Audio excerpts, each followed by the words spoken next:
Guys আসসালামু আলাইকুম, আমি সুমনাস কিচেন আপনাদেরকে স্বাগতম।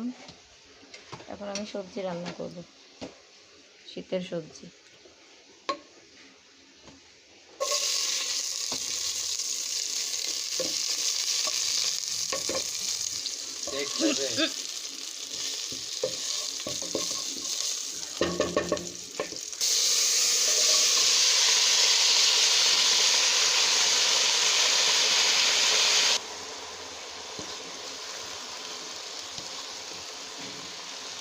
এখানে সিম, ফুলকপির ডাঁটা আর টমেটো।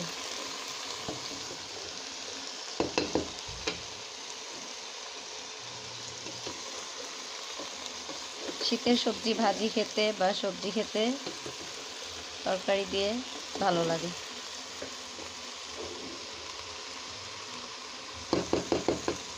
গাইস আমাদের ঘরের সবাই আমরা মাছ, মুরগি বা গোস্ত খাবারের চেয়ে সবজি খেতে পছন্দ করি।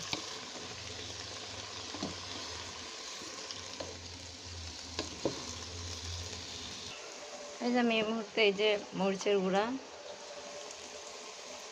হলুদের গুঁড়া আর একটু ধনিয়ার গুঁড়া আর দিব এখন রাঁধুনি মাংসের মশলা। এই যে এখন দিয়ে দিলাম একটু রাঁধুনি মাংসের মশলার গুঁড়া।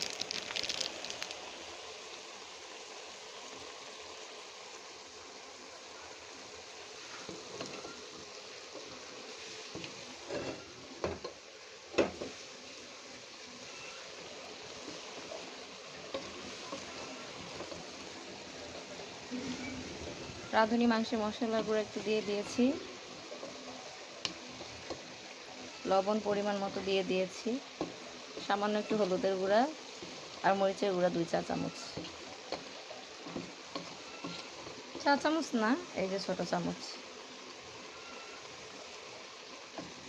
এখন নাড়াচাড়া করে ভালো করে মিক্সড করে ঢেকে দিব। এখানে পেঁয়াজের কলি দিয়েছি, নতুন পেঁয়াজের কলি বের হয়েছে। এই যে নতুন পেঁয়াজের কলি, এগুলো কেটে এখানে দিয়ে দিয়েছি। আদা রসুন বাটা, জিরা বাটা দিয়ে দিলাম।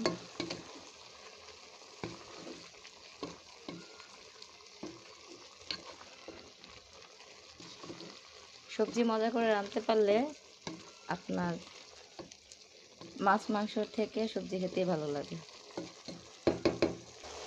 গাইস দেখুন এই মুহূর্তে আমি একটু মসুরির ডাল কয়েকটা দিয়ে দিয়েছি। মসুরির ডাল ধুয়ে সবজির মধ্যে একটু ডাল দিলে ভালো লাগে, সবজিটা একটু ঘন ঘন হয়। এখন আমি একটু পানি দিয়ে দিব।